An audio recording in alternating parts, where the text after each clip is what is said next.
Is it possible for an homage to actually be better than the original? The Proxima PX1703 only has a few differences from the Zodiac, but what if the changes that were made actually improves the experience of wearing a watch? Did Proxima somehow pull that off? This watch is currently available on AliExpress at the official Proxima store for $269 US. And for that price, it comes with the PT5000 movement. Now this watch is also available with the SW200 movement for around $30 more. I'll leave links in the description of this video in case you decide you want to check it out for yourself. Now I'm going to do things a little different in this video. I'm going to test the watch longer. I'm going to wear the watch every day for 2 weeks before creating this review. Generally, the more time I spend with the watch, the more I discover about it. So we'll see how this new format goes. The case construction is 316L stainless steel with a diameter coming in at 39 millimeters, a lug-to-lug distance of 45.5, and an overall thickness of 11.5 millimeters. Now for comparison, the Zodiac Super Sea Wolf ceramic has a lug-to-lug distance of close to 50 millimeters and a thickness around 13 millimeters, meaning this Proxima is both thinner and has a shorter lug-to-lug distance, making it more wearable for more people. Okay, so here we are on day one of my everyday testing. What I really discovered in day one, and I was kind of surprised by this, that the case shape, I mean, you got the short lug-to-lug distance, but the shape of the case itself makes it wear incredibly well. It really hugs my wrist. And I was not expecting that. In fact, it's probably the best fitting case of any watch that I own. So I'm really excited to see how the rest of this testing goes on. The finishing on the case is impressive. From the tight uniform brushing on the case to the paper-thin, high-polished edge on the side, to the seamless integration from the lugs to the bracelet. It all feels well thought out and executed. There's a high-polished finish on the bottom of the case, otherwise everything here has been given a brushed treatment to it. For the finishing on the watch, I would rate this as a plus. The meta bracelet that comes with this watch is 20 millimeters at the lugs and tapers down to 16 millimeters at the clasp. There are solid links as well as solid end links, and the bracelet is held together with screw pins.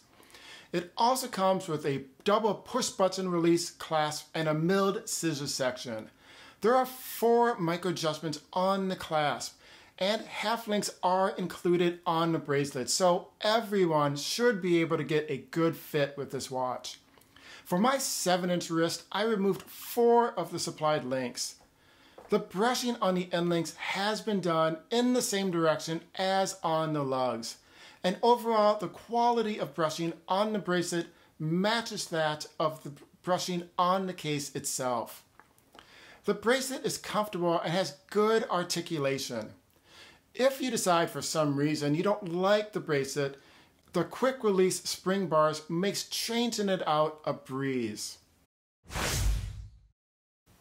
Okay, so day 3, and what I noticed today is I happened to be sitting around and I was rubbing my finger on the bracelet. I don't know why, but I was. And it is the only place I can feel any kind of resistance whatsoever. And that is not to say that it is sharp, it is not. But it is the only area on the entire watch or bracelet that I feel any kind of an edge at all. For the supplied meta bracelet, I would score this as a plus. On the back side of the watch, we have a screw-down case back with a Manta Ray logo etched into it, as well as text that includes Sapphire Crystal, 316L, Automatic, and Limited Edition. Now on the website, I did not see any mention of this watch being a limited edition, so possibly this case back was originally designed for a different watch. I'm not really sure. There is no mention of water resistance on the case back, but this watch is rated for 200 meters. Now inside the case, Proxima gives the option of either the PT5000 or the SW200 movement. Now the PT5000 is an ETA 2824-2 clone, which is made in China.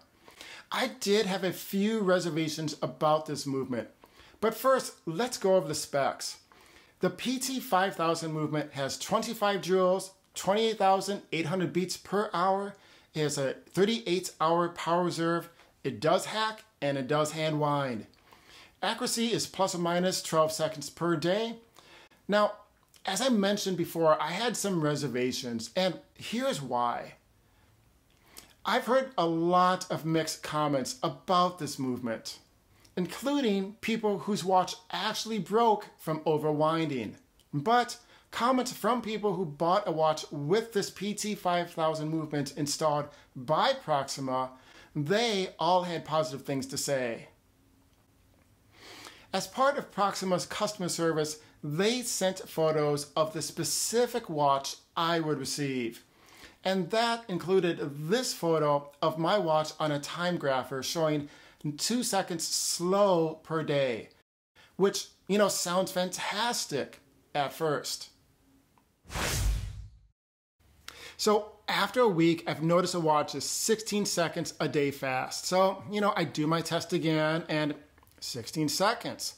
So I reached out to Proxima and I asked them, and essentially what they said is that when they test, it is in a completely controlled environment.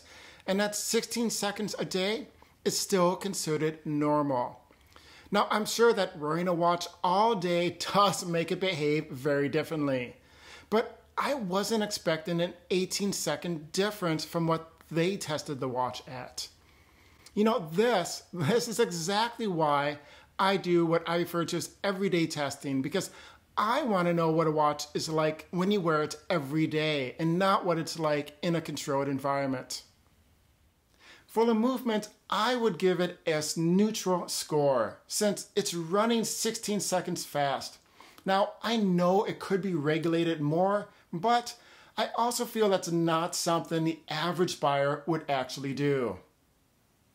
Moving on to the face of the watch, starting on the very outside, we have a fully loomed 120 click unidirectional bezel with a sapphire insert. The bezel does angle downward, however, the coin edge is still easy to turn and has a satisfying click to it. Now, where the Zodiac only includes the number 30 on their bezel, Proxima has included numbers 20 through 50 in 10-minute increments, making this much more user-friendly, at least in my opinion. Another important difference is the fact that the raised indices on the Proxima dial are outlined in black. This added contrast increases legibility, especially in dim environments. While Zodiac does this on some of the models, the indices on their white dial version are not outlined in black. The black outline makes the raised indices pop against the white enamel dial and forms a strong visual connection to the hour hand. This helps to unify the dial. The sweeping second hand stops a few millimeters short of the orange-colored minute track, and it would have been nice if it could have been just a bit longer. The style and color of hands follows the design of the Zodiac. Now, whether or not that makes this too similar, that is something you're going to have to decide for yourself. Overall, the face of the watch is kept very simple, with only the logo on top, automatic at the bottom, and an unadorned date window at the 3 o'clock position. This makes the dial much more sparse than on the Zodiac. On top of that dial, we have a domed sapphire crystal with AR coating. In everyday use, I barely noticed any reflections on the dial. Now, this is a much tougher category because I feel Proxima doesn't actually deserve any credit for the watch face design. But I do think the increased legibility on the dial, the added numbers on the bezel, the decision to keep the text on the dial sparse, and finally that sapphire crystal all deserves to be scored as a plus. The lume on the hands, indices, and bezel is BGW9. So I've been testing the lume on this watch every day for about a week now. But what I want to point out to your attention here is that I'm living in Minnesota and it's winter time.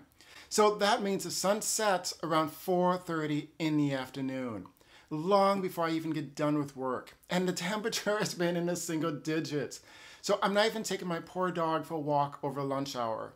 So the amount of light that's getting exposed to this watch is nominal. And that is not even taking into account how cloudy it was outside last week. Now the way that I test is to wear the watch, get an average amount of light exposed to it during the day, set it alongside my bedside table at night, and see if I can tell the time at 4 a.m. when my eyes are fully dilated.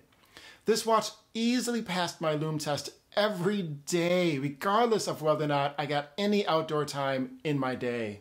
For the lume on this watch, I would score it a plus, and quite honestly, I would give it 2 pluses if I could.